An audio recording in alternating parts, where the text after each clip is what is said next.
Sustainability का introduction हमने सीखा और इसमें जो मेन चीजें सीखी थी हमने, वो एक सस्टेनेबिलिटी डेवलपमेंट की डेफिनेशन सीखी थी कि करंट नीड को पूरा करने के लिए without compromising the need of the future generation. फिर इसके ऊपर कुछ क्रिटिसिज्म हुआ था और उस क्रिटिसिज्म में कहा है कि जनाब जो फ्यूचर आज की नीड है उसका भी नहीं पता सही तरह, फ्यूचर की नीड का भी सही तरह नहीं पता, टाइम फ्रेम के बारे में इशू है और नीड की सही डेफिनेशन भी नहीं है, क्योंकि नीड है क्या, आपने किस फ्यूचर या करंट नीड की कौन सी बात की हुई है। फिर उसके बाद हमने एक बात सीखी कि दो टाइप की सस्टेनेबिलिटी होती है, एक स्ट्रांग और एक वीक। स्ट्रांग क्या होता है कि आपने सस्टेनेबिलिटी डेवलपमेंट के ऊपर काम किया है विद नेचुरल रिसोर्सेज, और वीक सस्टेनेबिलिटी होती है कि आपने सस्टेनेबिलिटी डेवलपमेंट के ऊपर काम किया है विद ह्यूमन रिसोर्सेज। अगर आप ह्यूमन कैपिटल यूटिलाइज कर रहे हो तो ये वीक सस्टेनेबिलिटी डेवलपमेंट है।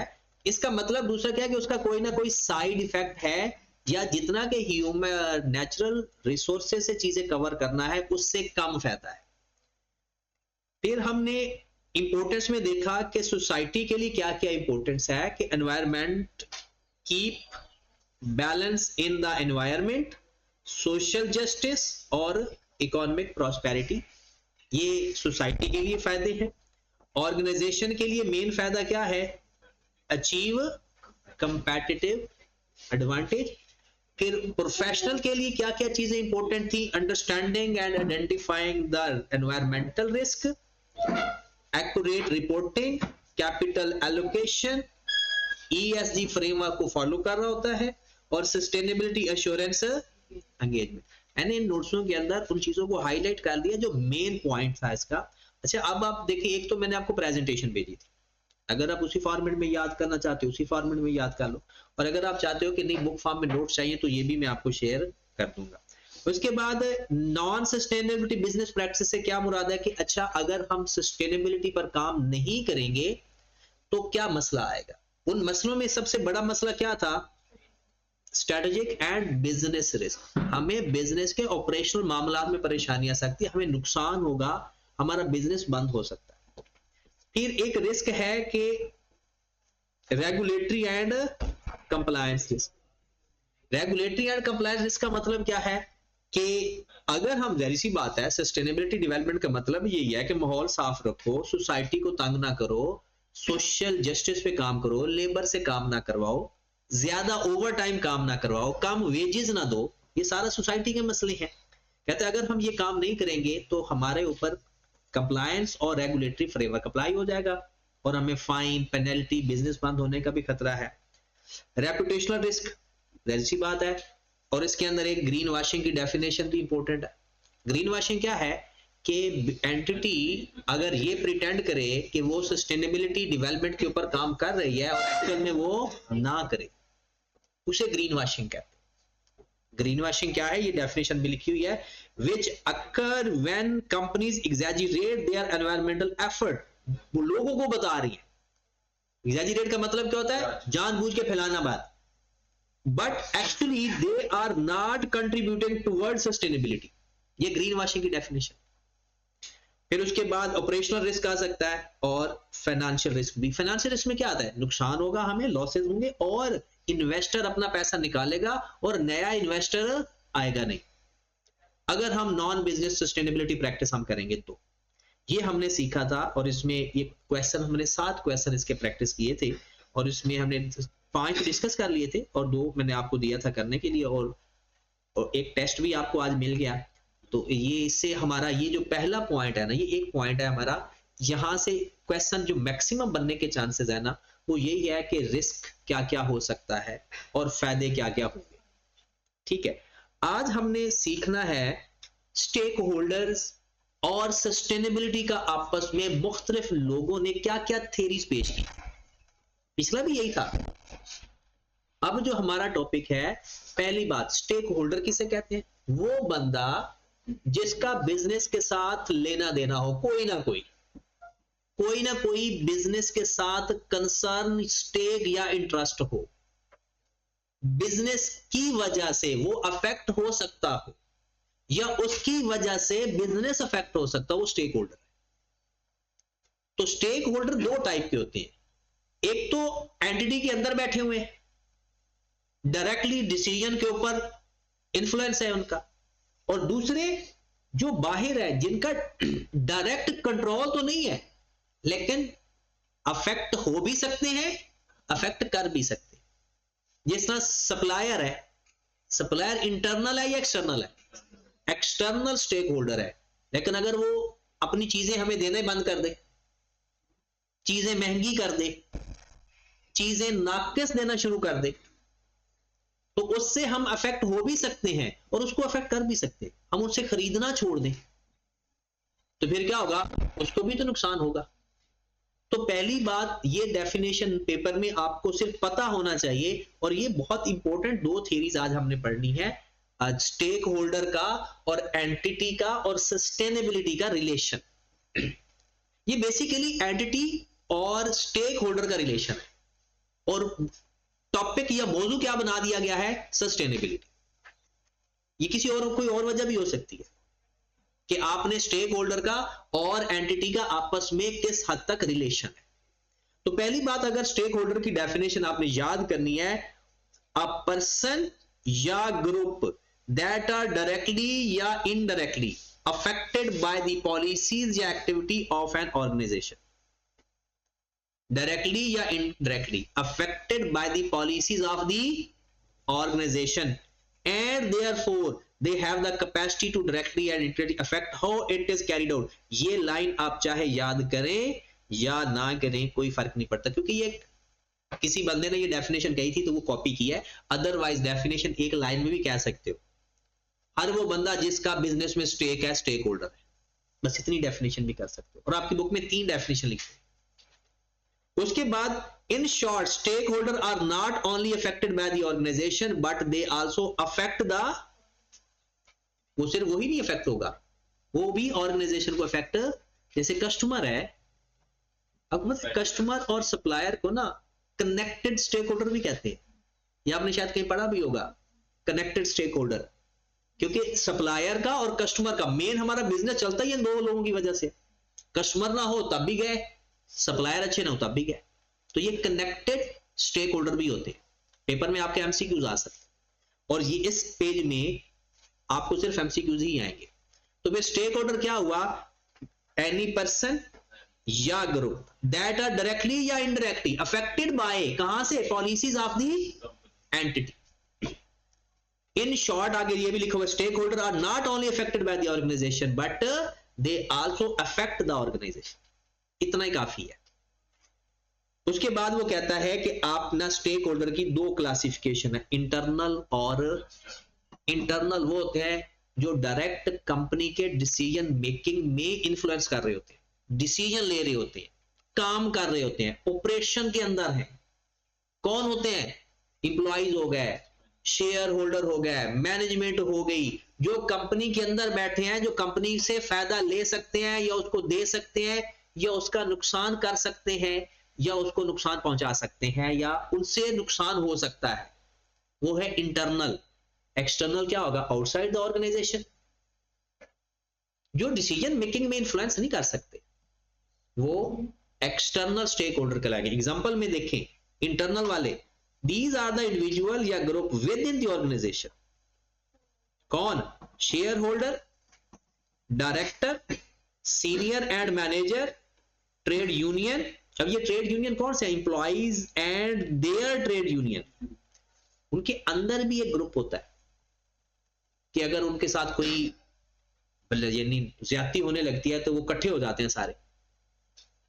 स्टाफ एसोसिएशन रिप्रेजेंटेटिव्स, ये भी मैनेजर टाइप ही होते हैं कि स्टाफ एसोसिएशन रिप्रेजेंटेटिव, कि जो स्टाफ को, जैसे मिसाल के तौर पे हमने एक कॉन्ट्रैक्ट दे दिया कि भाई इस कॉलेज की सफाई सुथराई के लिए ना किसी कंपनी को हमने कॉन्ट्रैक्ट दे दिया, वो आते हैं, उनको लोग उसका रिपेयर, मेंटेनेंस और इसकी सफाई का ख्याल रखते हैं। अब वो जो बंदे हैं, क्या वो इंटरनल है या एक्सटर्नल है? अब वो इंटरनल बन गए हैं क्योंकि वो आकर काम करते हैं। अगर वो नहीं, उनके साथ हम बिगाड़ेंगे तो वो कहेंगे ठीक है, हम अपना स्टाफ वापस बुला लेते हैं, और स्टाफ कहां बैठा है? ऑर्गेनाइजेशन के अंदर बैठा। जैसे बाहर एक सिक्योरिटी गार्ड खड़ा हो, अब सिक्योरिटी गार्ड कॉलेज नहीं रखता, ये एक सिक्योरिटी कंपनी के साथ एग्रीमेंट किया हुआ है। अब किसी कोई छुट्टी पे जाएगा ना, तो हमारी जिम्मेदारी नहीं है कि कोई बंदा ढूंढे कि यार जिसको बाहर बिठाना है, वो कंपनी की जिम्मेदारी है कि वो अगर जा रहा है पिछला बंदा, तो उसकी जगह कोई और बंदा भेजे उतने दिनों के लिए। तो ये सारे के सारे क्या हो गए? इंटरनल। एक्सटर्नल में सबसे बड़ा गवर्नमेंट, और इसमें हमने कुछ बातें रटनी है, याद करनी है। वो मैं डायरेक्ट लिखवा दूंगा तो शायद वो रटा तभी लगाया जाएगा, लेकिन क्वेश्चन के साथ साथ मैं आपको बता दूंगा, आप उसको हाईलाइट कर लेना, उसको मैं लिखवा दूंगा कि किस हिस्से में उसको लिखना है। गवर्नमेंट, रेगुलेटरी बॉडीज, एक ही बात है। और याद रखें, इनका बिजनेस में इंटरेस्ट हो ना हो, इनकी पावर बहुत होती है बिजनेस पे। जो मर्जी करना चाहे, बिजनेस को बंद करना चाहे, गलत तरीके से, सही तरीके से, कोई भी पॉलिसीज नहीं इंप्लीमेंट कर दें। Supplier, specially major customer, local communities, local communities का भी इंटरेस्ट होता है ना, क्योंकि उन्होंने मेन, उनके सप्लायर के साथ हमारा रिलेशन हो सकता है, वहां कोई कम्युनिटीज के साथ हम कोई स्कूल कॉलेजेस बना सकते हैं। फिर प्रेशर ग्रुप, प्रेशर ग्रुप कौन से होते हैं? ये जो थोड़ा सा कोई मसला हो जाए तो वो एहतजाज करना शुरू कर देते हैं, कि मोस्टली ये जो एनजीओ टाइप चीजें नहीं होती, उन्हें प्रेशर ग्रुप बोलते हैं। जैसे एनवायरमेंटल प्रोटेक्शन ग्रुप है, कोई ह्यूमन राइट्स ग्रुप है, एनजीओ हैं, ये सारे प्रेशर ग्रुप हैं कि अगर सपोज चाइल्ड लेबर के ऊपर रिपोर्ट लिख दें हमारे ऊपर, आप तो गए। उसके बाद मीडिया, जनरल पब्लिक, ये सारी की सारी क्या है? एक्सटर्नल। अब आपने मेन, अब स्टेक होल्डर का आपको पता चल गया, अब हमने जाना क्या है कि हम पढ़ने क्या जा रहे हैं। स्टेक होल्डर के पास दो चीजें हमने रिलेशन देखना है। पहले तो ये आप देख लें कि सप्लायर और जो कस्टमर होते हैं ना, उनको क्या बोलते हैं? हम जो पढ़ने जा रहे हैं ना भाई साहब, एक है हमारे स्टेक होल्डर की पावर, मतलब हमारे बिजनेस को किस हद तक इन्फ्लुएंस कर सकते हैं, और एक है उनका इंटरेस्ट। इसका जो रिलेशन है ना, ये दो लोगों ने बताया है, एक मेंडलो ने, और उसको कहते हैं मेंडलो मैट्रिक्स, और एक है रेडार मैप के जरिए। ये दो मेथड्स हैं इनके आपस में रिलेशन बताने के। कौन सा स्टेक होल्डर अफेक्ट हो सकता है या कर सकता है, और हमारी स्ट्रेटजी क्या होनी चाहिए उन लोगों की। अब जाहिर सी बात है, शेयर होल्डर के लिए क्या होना चाहिए? शेयर होल्डर कौन है, उसकी पावर है या नहीं, और इंटरेस्ट। इसका मतलब है उसकी पावर भी स्ट्रांग है और इंटरेस्ट भी स्ट्रांग है। अब हमारी जब स्ट्रेटजी है तो सबसे पहले उसके बारे में सोचना है कि यार वो क्या सोचेगा। हम कोई सस्टेनेबिलिटी डेवलपमेंट करें, हम कोई पॉलिसी बनाएं, कोई चेंज लाएं, तो क्या शेयर होल्डर को बताना जरूरी है या नहीं? बिल्कुल जरूरी है। अब पब्लिक की बात करते हैं। एक पब्लिक है, जनरल पब्लिक है, उसकी पावर है एंटिटी को इन्फ्लुएंस करने की? नहीं। क्या उसका इंटरेस्ट है? हाई है या लो है? लो है। ज्यादा? तो हमें अगर जब कोई काम ऐसा करना है तो क्या हमें उसको बताकर करना पड़ेगा? डिसीजन लेते वक्त उनसे पूछना पड़ेगा? नहीं। हाँ, किसी हद तक हमें एक इंफॉर्मेशन अनाउंस कर देनी चाहिए। जैसे वो कहते हैं ना कि अगर आपने कोई चीज करनी है तो जी अखबार पे नोटिस दें, ताकि जनरल पब्लिक को पता चल जाए। गवर्नमेंट की बात करते हैं, गवर्नमेंट की पावर है? बिल्कुल पावर है। इंटरेस्ट उतना ज्यादा, तो जब भी कोई ऐसी एक्टिविटी करे, हमें डिसीजन मेकिंग में चाहे इन्वॉल्व करे ना करे, लेकिन उनको इन्फॉर्म करना जरूरी है। तो मेजर हमारे पास एक सिनेरियो आएगा, और उस सिनेरियो में वो पूछेगा हमसे, बताओ इसकी पावर क्या है, इसका इंटरेस्ट क्या है, आपकी स्ट्रेटजी क्या है। इन लोगों के साथ रिलेशन रखोगे तो किस तरह से रखना। ये 3 सवालों के जवाब है हमारे टोटल। पावर, इंटरेस्ट, फिर उसको मैट्रिक्स कैटेगरी में लिखना है, और तीसरी बात है कि हमारी स्ट्रेटजी क्या है कि इन लोगों के साथ किस तरह से कनेक्ट रहना है, उनके स्टेक को कैसे। अब दूसरा साथ सस्टेनेबिलिटी को भी साथ ऐड करना है, क्योंकि टॉपिक क्या है? सस्टेनेबिलिटी। अब आए जरा, सबसे पहला है कि वो कहता है जी स्टेक होल्डर का एनालिसिस 2 लोगों ने किया। एक मेंडलो मैट्रिक्स के जरिए जो पावर और इंटरेस्ट की बात करता है, और एक स्टेक होल्डर रेडार मैप के जरिए ये क्या करता है, किस तरह से करता है, वो कहता है कि जो जितना ज्यादा कनेक्टेड है उतना ज्यादा इंपॉर्टेंट है, जो जितना ज्यादा, दूर का रिश्तेदार और नजदीक का रिश्तेदार, मतलब जैसे ही समझ लो कि ये जो रडार है ना, कि आपकी रेंज के अंदर कितना है, विद इन द रेंज है या आउट ऑफ द रेंज है। तो पहले जनाब मेंडलो कहता है पावर, और अगर इसकी डेफिनेशन देखो, a power interest matrix such as Mendelov matrix is a model used to categorize stakeholder based on their level of power and degree of interest। कहता है जो मेंडलो मैट्रिक्स ने किया है, इसने क्या किया है कि आपको कैटेगराइज किया है कुछ इस तरह से, पावर और इंटरेस्ट। पावर और इंटरेस्ट का मतलब वो कहता है कि कुछ लोग ऐसे होते हैं, यहां पर देखें, हाई पावर और यहां पर लो पावर, इंटरेस्ट यहां पर लो इंटरेस्ट और यहां पर हाई इंटरेस्ट। यहां पर क्या है इस जगह पे,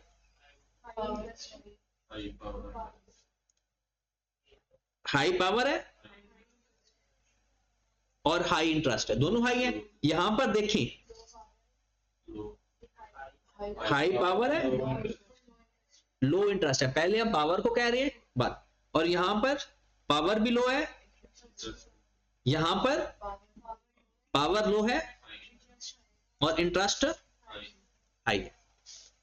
अब हमने ये रिलेशन किस तरह से बताना है कि पहले वो कहता है कि भाई साहब जिसका तो पावर भी हाई है और इंटरेस्ट भी हाई है, आपने उसको यहां पे रखना है। ये कैटेगराइज तो आपने खुद ही मैट्रिक्स बनाना है, एक बॉक्स बना दे, ये मैट्रिक्स वो कहता है, इसको बॉक्स बना दें, इसी तरह से लिख लें। वो कहता है क्लोजली मैनेज, ये हमारी स्ट्रेटजी है, मतलब सबसे ज्यादा आपने मैनेज इन स्टेक होल्डर को रखना है, हर बात बतानी है, उसके इफेक्ट्स बताने हैं, आपने हर तरह से उसको बताना।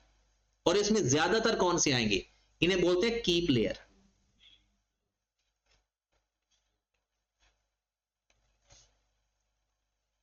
क्या बोलते हैं इनको, की प्लेयर। फिर आ जाए इन लोगों के ऊपर, इनकी पावर क्या है, हाई, और इंटरेस्ट क्या है, हमारी स्ट्रेटजी क्या है, कीप सेटिस्फाइड, मतलब गवर्नमेंट की सारी स्ट्रेटजी मान के चलो, वरना आपका बिजनेस बंद कर देंगे, क्योंकि उनके पास पावर है।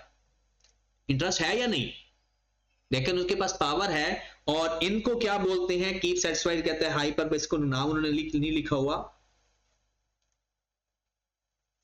अब हमने पेपर में क्या करना है, इसके अंदर किसी जगह बुक के अंदर नहीं लिखा हुआ, सवालों से हमने आइडेंटिफाई करना है। उसकी वजह यह है business to business player change होते रहते हैं। कोई ऐसा बिजनेस जिसमें गवर्नमेंट हाई इंटरेस्ट ले लेती है, कोई ऐसा बिजनेस जिसमें पब्लिक का ज्यादा इंटरेस्ट इन्वॉल्व हो जाता है। तो इसलिए कोई भी, अगर आप ये देखोगे कौन कौन से किस किस लिस्ट में आएंगे, ऐसा डिफाइन करना मुश्किल है, बट क्वेश्चन पढ़ पढ़ के हम इनकी कैटेगराइज को डिफाइन जरूर करेंगे, ताकि पेपर में हमें कुछ पता चल जाए। जैसे अगर मैं गवर्नमेंट लिखूं तो किस कैटेगरीज में आनी चाहिए, यहां पे शेयर होल्डर कहां आने चाहिए, यहां पर कस्टमर और सप्लायर कहां आने चाहिए, कस्टमर और सप्लायर, क्या उनका इंटरेस्ट हाई है, इंटरेस्ट हाई है, क्या उनकी पावर हाई है, पावर नहीं है, पावर वेरी कर सकती है। अगर हमारा सप्लायर ही एक हो फिर वो पावर हाई है, हमारा कस्टमर ही एक हो जिसको हम 70% सेल करते हैं, फिर पावर हाई। सवाल समझ रहे हो। अब यहां पर आए, जरा वापस इसको थोड़ा सा, ये एक ही नजर पढ़ना है, अगर आप बातें गौर से सुन रहे हो। पहले डेफिनेशन में क्या लिखेंगे कि Mendelow matrix define the relation between power of stakeholder and interest of stakeholder, सादा अल्फाज में लिखो। और इसको डिफाइन करते हैं 2x2 ग्रिड में। पावर का मतलब क्या है, इन्फ्लुएंस कितना है। इंटरेस्ट का मतलब क्या है कि extent of willingness in activities, क्या चल रहा है बिजनेस के अंदर। बट इस ग्राफ को देख लें कि कहते हैं जिसका पावर हाई है और इंटरेस्ट भी हाई है, आपने उसको मैनेज करना है सबसे ज्यादा। जिसकी पावर हाई है, लो इंटरेस्ट है, आपने उसको सेटिस्फाई रखना है। उसके रूल्स एंड रेगुलेशन मान के चलने हैं। जिसका लो इंटरेस्ट है, लो पावर है, हमारे एवं शेवे के कस्टमर है, तो क्या करेंगे? क्या ना उसकी पावर है ना उनका उस तरह का इंटरेस्ट है, तो मिनिमम एफर्ट मॉनिटर करना है बस। कीप इन्फॉर्म में क्या करना है? पावर तो उनकी लो है लेकिन इंटरेस्ट उनका हाई है, उनको हमने इन्फॉर्म करते रहना है क्योंकि उनका इंटरेस्ट हाई है। जैसे इसमें आ सकते हैं सप्लायर और कस्टमर। हम अपनी पॉलिसी चेंज कर रहे हैं, हम अपना क्रेडिट पीरियड चेंज करने जा रहे हैं, हम सस्टेनेबिलिटी के ऊपर काम करने जा रहे हैं, हम कहते हैं जी मटेरियल अब ऐसा इस्तेमाल नहीं करना, तो अपने सप्लायर को नहीं बताएंगे, कस्टमर को नहीं बताएंगे कि अब हम अच्छा मटेरियल इस्तेमाल कर रहे हैं जिससे ऑर्गेनिक चीजें इस्तेमाल कर रहे हैं अपनी प्रोडक्शन के अंदर। तो ये वो लोग हैं जो हमारे सप्लायर होते हैं और इंटरेस्ट उनका हाई होता है लेकिन पावर उनकी लो होती है। ये एक एक लाइन, दो लाइनों में मैंने कन्वर्ट कर दिया इसको। की प्लेयर ये उसने लिख दिया, कहते हैं these stakeholder are significant influence, high concern with the organisation, they must be manage closely. ऊपर ये इसको डिफाइन किया हुआ है, नीचे जो अंदर लिखा हुआ है वो बात लिखी हुई है। आप मैट्रिक्स बनाकर वही बातें एक एक सेंटेंस में लिखनी है। अब इसमें क्या लिखा होगा? हाई पावर लो इंटरेस्ट, और फिर हाई पावर लो इंटरेस्ट, और हमने क्या लिख दिया कि कीप सेटिस्फाइड। फिर आप देखें लो पावर हाई इंटरेस्ट, ये यहां पर लिखा होगा, और इसके साथ जो आपने देखा kept informed, keep satisfied high power, keep informed high interest, और बस एवे एक पब्लिक नोटिस पे लगा दो,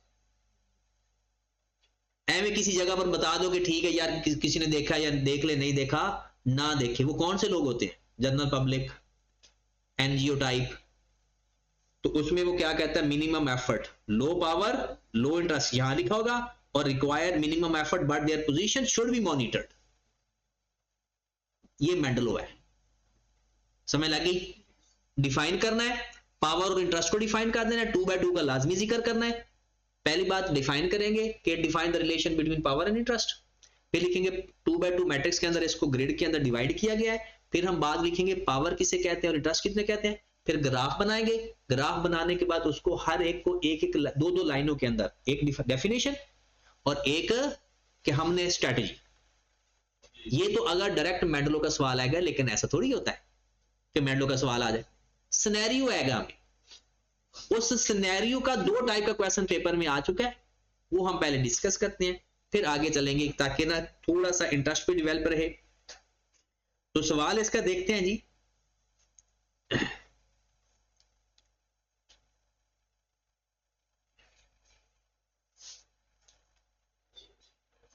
पहले ये अच्छा सवाल कर लेते हैं फिर बुरा सवाल करेंगे। ये पास पेपर का सवाल है। Beta limited is undertaking multiple strategic project involving various stakeholder. Sustainability का लफ्ज नहीं आएगा क्योंकि सस्टेनेबिलिटी का अब लफ्ज आएगा। बीटा क्या करने जा रहा है? Multiple strategy undertaking. इसका मतलब है जब कोई ऐसा काम करने जा रहा है, सोलर लगवा रहा है सपोज, क्या किसी को बताएगा या नहीं? किसको बताएगा? शेयर होल्डर को पहले बताएगा, गवर्नमेंट से परमिशन लेगा। अब जरा चेक करते जाएं, स्टेक होल्डर को बताएगा क्लोजली मैनेज। क्यों? क्योंकि उनके पावर भी हाई है और इंटरेस्ट भी हाई है। गवर्नमेंट को बताएगा, उससे परमिशन लेगा, कीप सेटिस्फाइड। ठीक होगी बात?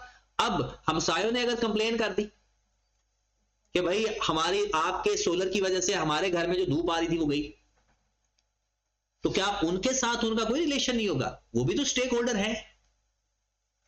अब क्या वो मिनिमल एफर्ट में आ जाए या कीप इन्फॉर्म में आएंगे? कीप इन्फॉर्म में आगे हो सकता है हमें उनको भी सेटिस्फाई करना पड़े, क्योंकि अगर देखें आपको पता है कि मॉडल टाउन के अंदर आप ट्रिपल स्टोरी पहले बनाने की इजाजत नहीं होती थी। यहां तक कि अगर आप कुछ भी करते हो, एक्सटेंड करते हो अपनी बिल्डिंग को, तो हमसायों से पहले अप्रूवल लेनी पड़ती है, एनओसी लेनी पड़ती है, फिर जाकर आप कर सकते हो अपनी बिल्डिंग में एक्सटेंशन। तो उसके लिए भी फिर वो क्या हो गया? पावर तो हाई होगी उनकी, क्योंकि उनकी अप्रूवल की जरूरत पड़ गई। अब ये क्वेश्चन के अंदर वो कहता है कि उसने by using Mendelow matrix classify the following stakeholder into the appropriate quadrant. क्या कहना चाह रहा है बताओ, उसके किस पावर के हिसाब से बताएं, पावर और इंटरेस्ट के हिसाब से बताएं। And briefly justify your classification, फिर वो लाइन भी लिखो। A major shareholder of Beta, लॉ जी, major shareholder of beta has the high percentage of shares and regularly participates in decision making of the company, high power high interest। ये पास paper का सवाल है।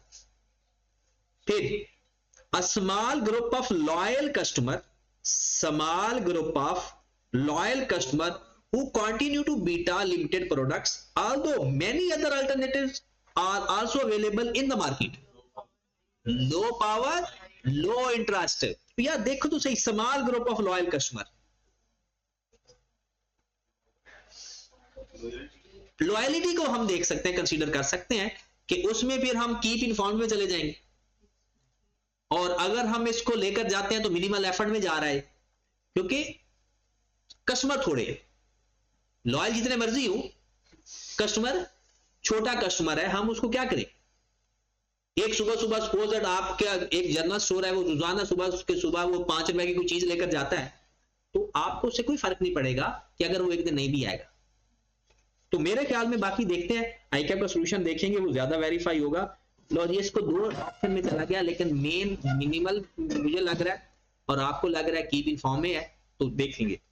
Government regulatory body, लाओ जी, government में तो power high है, इंटरेस्ट लो है, लेकिन फिर भी देखना पड़े ध्यान से। Responsible for approving new product safety but generally remains passive unless regulation are breached। कहता जब तक वो कोई नुकसान नहीं करेंगे ना, ब्रीच नहीं करेंगे ना, तो हमने कुछ भी नहीं कहना। इसका मतलब है फिर इंटरेस्ट वो हाई भी करवा सकता है सेंटेंस में जाके, ठीक होगी बात। इसका मतलब है ये आ गया, वो ये पहले का हाई प्लस हाई था और ये था हाई प्लस लो हो गया, और ये मेरे ख्याल में तो लो प्लस लो है, और आपके ख्याल में था पावर तो नहीं है, लो प्लस। चलो चौथे नंबर पे चलते हैं। Employ of Beta limited who are actively involve in daily operation but have no decision making authority. एक वो एम्प्लॉय एक्टिवली इन्वॉल्व है लेकिन डिसीजन मेकिंग में नहीं है। इसका मतलब अगर डिसीजन मेकिंग में नहीं है ना, तो पावर तो इसकी लो होगी। और इंटरेस्ट की बात देखते हैं।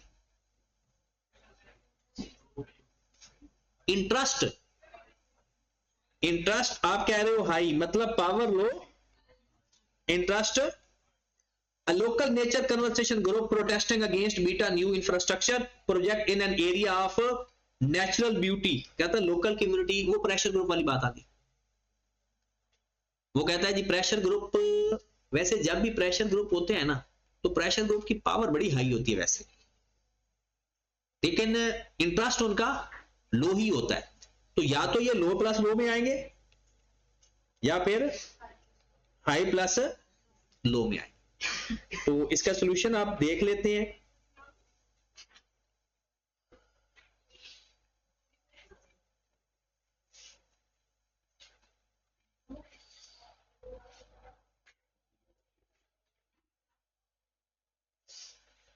ये बीटा वाला क्वेश्चन है। सबसे पहले जनाब जी,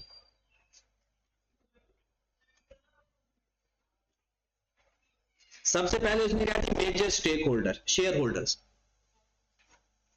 लेवल ऑफ पावर भी हाई। अब उसका अंदाज भी चेक कर लें, अगर आपको ये अंदाज पसंद आ जाए तो आप ये इस अंदाज में, क्लासिफिकेशन किस में आ गया, high power due to significant shareholder, high interest in the companies, वो तो स्मॉल ग्रुप ऑफ लैंड आ गया ना, लो प्लस लो। क्योंकि बिजनेसमैन हमेशा प्रॉफिट को देखता है। छोटे मोटे, मैंने कहा तो सही, एवं शैवे के जो कस्टमर, जो सप्लायर होते हैं ना, उनको बस मॉनिटर करते हैं, ज्यादा उसको भाव नहीं देते। तो मिनिमल एफर्ट, बाकी वही उसकी, वो तो आपने यहां पर ही बता दिया। Regulatory body high low, employees low and high, क्योंकि वो ऑपरेशन में इस्तेमाल हो रहा है, तो पावर डिसीजन मेकिंग में नहीं आ रहा था, तो इसलिए हमने पावर उसकी लो कर दी थी। लेकिन उसका लेवल ऑफ इंटरेस्ट क्योंकि ऑपरेशन में इस्तेमाल हो रहा था, तो पावर ऑफ इंटरेस्ट। और वैसे भी 90% जो अच्छे इंप्लॉइज जो इंटरनल होते हैं ना, उनका इंटरेस्ट हाई होता है। 90% इंटरनल स्टेक होल्डर का इंटरेस्ट, पावर हाई हो ना हो, हाँ, ये नहीं कि जो बाहर गार्ड बैठा है उसका भी हम कह दें, नहीं, जो अंदर ऑपरेशन में इस्तेमाल हो रहे होते हैं ना लोग, उनका इंटरेस्ट हमेशा हाई होता है।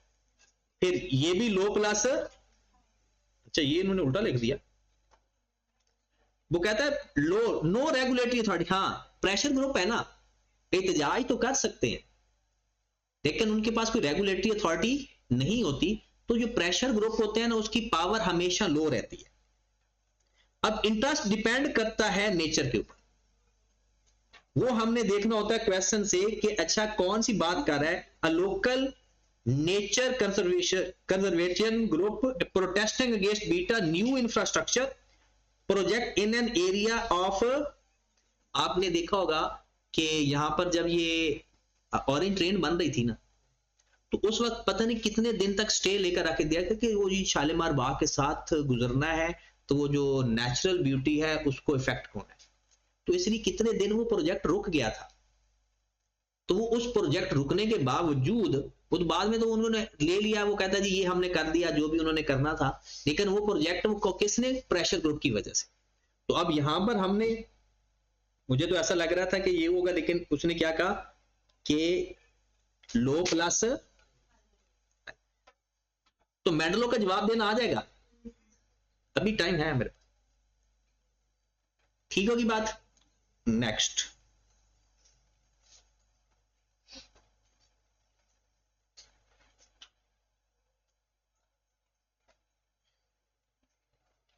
ये जो रडार वाला काम है, ये अभी क्योंकि एक थ्योरी हमने पढ़ी और एक ये थ्योरी नहीं है, shareholder expectations stakeholder regarding sustainability, ये हम सीखते हैं ताकि जो रडार वाला क्वेश्चन है वो कल पे रख लेंगे, मतलब मंडे को रख लेंगे, ताकि आपके पास वो एक थ्योरी हो जाएगी। और इसका question number,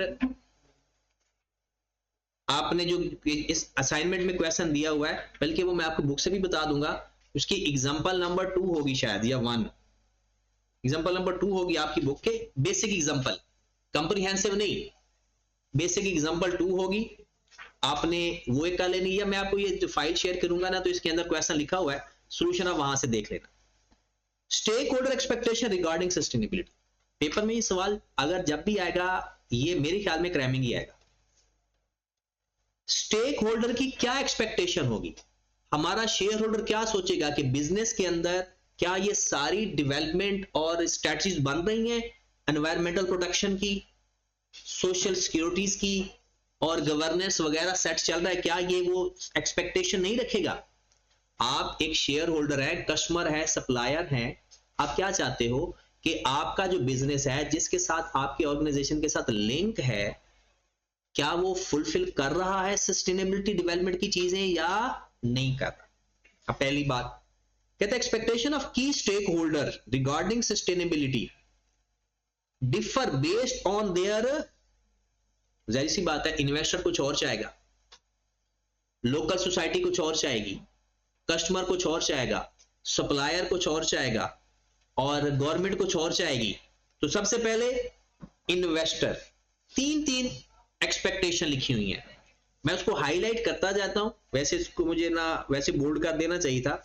investor and shareholder are increasing interest is how sustainability affect the long term value creation and, कि अगर हम सस्टेनेबिलिटी डेवलप करते हैं तो हमें लॉन्ग टर्म क्या फायदा होगा और हमारे रिस्क कैसे मैनेज हो जाएंगे।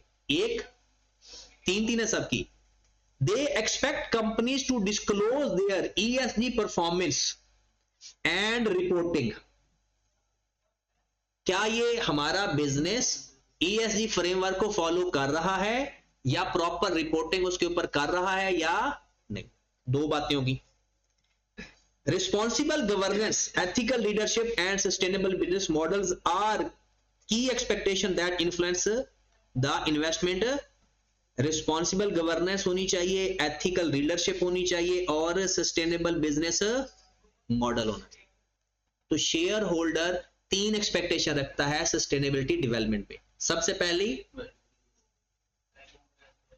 वो उसकी डेवलपमेंट से वैल्यू क्रिएशन और रिस्क मैनेजमेंट, दूसरा ESG परफॉर्मेंस और रिपोर्टिंग फ्रेमवर्क, तीसरा रिस्पॉन्सिबल गवर्नेंस मतलब मैनेजमेंट रिस्पॉन्सिबल है, एथिकल लीडरशिप होनी चाहिए और सस्टेनेबल मॉडल्स, बिजनेस मॉडल तैयार होने चाहिए। ये हमारा किसका इंटरेस्ट है? 3 इंटरेस्ट है इन्वेस्टर के। इंप्लॉय और मैनेजर की क्या एक्सपेक्टेशन है बिजनेस के सस्टेनेबिलिटी मॉडल से? पहला, employ and manager expect organisation provide safe, inclusive and fair working environment. क्या ये ठीक है या नहीं? इंप्लॉय के लिए सेफ एनवायरनमेंट है या? दूसरा, they value opportunities to participate in sustainability initiative, receive their training main related to sustainability practice and work within the organization that uphold ethical value and corporate। वो कहता है कि ये जो सस्टेनेबिलिटी डेवलपमेंट के ऊपर है, हमें भी ट्रेन करवाते हैं या नहीं, ट्रेनिंग प्रॉपर होती है या नहीं, क्या ये उस एथिकल रिक्वायरमेंट को पूरा कर रहे हैं या नहीं, जिसे हम कहते हैं कॉर्पोरेट रिस्पॉन्सिबिलिटी। कॉर्पोरेट रिस्पॉन्सिबिलिटी क्या होती है? फेयर वेजेस, अच्छा यानी वर्किंग टाइम, ये नो कि 14-14 घंटे काम करवा रहे हैं। उसके बाद sustainability driven culture not only boost moral of employees but also enhance there engagement and loyalty. ये तो उसका फायदा बताया उसने कि अगर आप अपने एम्प्लॉइज को सस्टेनेबल एनवायरनमेंट दोगे तो उससे आपके जो एम्प्लॉइज हैं उनका मोरल बूस्ट होगा और वो एक अच्छे एनवायरनमेंट में लॉयल्टी के साथ अपनी ऑर्गेनाइजेशन में काम करेंगे। 3 बातें होंगी। अब मैंने वैसे अहमद रजा से सारी सुननी है, कस्टमर की भी तीनों, फिर शेयर होल्डर एम्प्लॉय की भी। शेयर होल्डर का पता है ना कौन कौन से 3 थे शेयर होल्डर के? एक long term strategy, risk management, value creation, long term value creation, फिर रिपोर्टिंग और ESG फ्रेमवर्क, और तीसरा responsible governance and loyal ethical leadership. फिर उसके बाद एम्प्लॉय के लिए क्या था? Safe fair working environment, training वगैरह हो रही है या नहीं, और जिससे उनका मोरल और लॉयल्टी इंक्रीज होगी। कस्टमर के बारे में क्या है? कस्टमर क्या एक्सपेक्ट करेगा सस्टेनेबिलिटी डेवलपमेंट से? कस्टमर वैसे प्रॉपर अगर हम सोचे, वो कहता है कि domestic and international customer increasing demand product that are ethically and sustainable produced. Ethically से क्या मुराद होगा? मटेरियल क्वालिटी वाला इस्तेमाल हो रहा है, टाइम पर डिलीवर हो रहा है, मतलब जो उसकी एथिकल रिक्वायरमेंट है कस्टमर की वो पूरी होनी चाहिए। दूसरा, their expectation include the use of eco friendly material, safe and non toxic manufacturing process, transparent supply chain practice. ये कस्टमर एक बिजनेस से एक्सपेक्ट कर रहा है और उसके पीछे रीजन क्या है? सस्टेनेबिलिटी डिपार्टमेंट से। Certification and third party verification, इसका क्या मतलब है? Certification and third party verification. आपका फूड का बिजनेस, आप कहते हैं जी फूड अथॉरिटी से हमने अप्रूवल ली हुई है, that is the certification. Third party से हमने अप्रूव करवाया हुआ है, ये हमारा काम बिल्कुल जबरदस्त है, ये कस्टमर के लिए सेटिस्फैक्शन है या नहीं? तीसरा, चौथा, many customer also appreciate innovation in environment friendly product design and packing. कहते हैं एनवायरमेंट फ्रेंडली, एनवायरमेंट को कोई ऐसा मसला ना हो। मिसाल के तौर पर बहुत सारे लोग पहले ना शॉपिंग बैग के अंदर जब चीजें इस्तेमाल करते थे तो लोगों ने कहना शुरू कर दिया कि इससे ना कैंसर के वजूहात मार देंगे, लोगों ने बंद करना शुरू कर दिया। स्टिल हम लोग जब बाहर से खाना पीना करते हैं, मिसाल के तौर पर आपने कुछ पीना है, वहां से आप डिस्पोजेबल गिलास लेते हो, 90% लोग वो डिस्पोजेबल गिलास धोए बगैर वो इस्तेमाल करते हैं, 90% ऐसा होता है। और ये एक बहुत बड़ी वजह है कि जो लोग ज्यादातर इसका इस्तेमाल करते हैं ना, उनकी हेल्थ इफेक्ट होती ही होती है। कब बने, कहां बने, कौन से केमिकल इस्तेमाल हुए, कितने दिनों से पड़े हुए हैं, और हमने उसके ऊपर यानी पानी लिया या जो चाय ली और उसके अंदर इस्तेमाल कर ली। और अगर हम बाहर से जब भी चाय पीते हैं, वो कौन सा कप धोकर देते हैं? वो तो कप पड़ा होता है, उठाते हैं और उसके ऊपर चाय डाल देते हैं।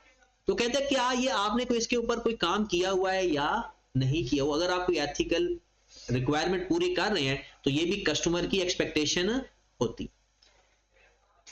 गवर्नमेंट की क्या एक्सपेक्टेशन होगी? वैसे अगर बगैर सोचे, क्योंकि ये चैप्टर्स ऐसे हैं बंदा खुद से भी लिख सकता है अगर पता हो तो। अगर बंदा ख्वाबों की दुनिया में चला जाए, सुने ही ना, तो फिर क्या चीकू लिखेगा? तो लिखने के लिए पहले पता होना जरूरी है। गवर्नमेंट क्या एक्सपेक्ट करेगी हमसे? कि क्या ये रूल्स एंड रेगुलेशन फॉलो कर रहे हैं या नहीं कर रहे, स्टैंडर्ड पे अच्छा मटेरियल इस्तेमाल हो रहा है या नहीं हो रहा। कहते हैं government and regulation expect organisation to comply with environment law, labour standard, other sustainability related regulation. यहां से पता चल गया। ये तो मैंने तो पूरी किताब लिखने की कोशिश की है, मतलब कि किताब में जो कुछ है आपका मिस ना हो जाए, वरना इसी लाइन से पता तो चल गया हम क्या पढ़ना चाह रहे हैं। They look for transparency in reporting and regular update. वो रिपोर्टिंग को भी देखेगी गवर्नमेंट कि हमने जो रिपोर्ट में चीजें, रिपोर्ट का मतलब क्या है, जो चीजें हम बता रही हैं वो सही बता रहे हैं या नहीं बता रहे। Additionally, they expect companies to contribute positively to national and international goals such as UNS development goals। वही जो गवर्नमेंट ये भी देख रही होती है कि अच्छा ये लोकल सोसाइटीज के लिए क्या कंट्रीब्यूट कर रहे हैं, इंटरनेशनल लेवल पर क्या कंट्रीब्यूट कर रहे हैं, हमारी इंपोर्ट एक्सपोर्ट में क्या कंट्रीब्यूट कर रहे हैं, वो इस चीज को भी कंसीडर। एनजीओ को क्या एक्सपेक्टेशन होगी हमसे, हम कोई पैसे पूछे उनको देते हैं या नहीं देते, या किसी गरीब गुरबा के लिए कोई काम कर रहे हैं या नहीं कर रहे, हमारी अपनी प्लानिंग क्या है। तो क्या NGO expect transparency and measurable impact from corporate sustainability effort. They look genuine collaboration in tackling environment social issues rather than the superficial efforts या ग्रीन वॉशिंग। एनजीओ तो यही तो देखती हैं कि अगर ये ड्रामे कर रहे हैं या एक्चुअल में एनवायरनमेंट और सोशल इश्यू पे काम कर रहे हैं। Their expectation also include evidence-based actions and contribution to long-term community welfare and ecological balance। Ecological क्या होता है वकर? Ecological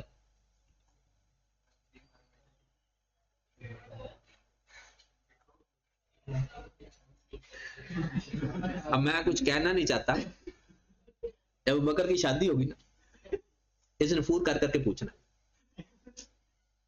कपड़े कौन से लूं, जूता कौन सा पहनूं। अभी आप लोगों की हेल्प से आगे चल रहे हो। हाँ बोले नहीं, मुझे नहीं पूछेगा। मैंने तो इस मामले में कॉन्शियस नहीं हूं ना, मैं तो कह दो जो भी मर्जी कपड़े पहन लो, जूते पहन लो, जो मर्जी कर, और उसके अलावा कुछ पूछना है तो बता दूं।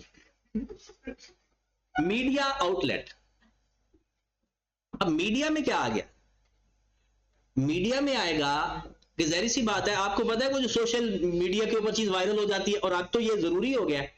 अब मीडिया क्या चाहता है कि हमारा बिजनेस किस तरह से, ये एनजीओ और मीडिया मेरे ख्याल में एक जैसा ही होना चाहिए। Media seeks access to credible and impact sustainability stories reflect wider social values. They expect organisation to provide verifiable data, clear communication and real evidence. जैसी बात, उन्होंने स्टोरी लिखनी है आपके बारे में, वो हिस्ट्री बनानी है, या वो डॉक्यूमेंट्री नहीं कहते, या आपके वो कहता है कि आपकी जो इन्फॉर्मेशन है वो रिलायबल होनी चाहिए, झूठ तो बोलने नहीं। This help build a positive public image. Local communities क्या चाहती है, अपॉर्चुनिटीज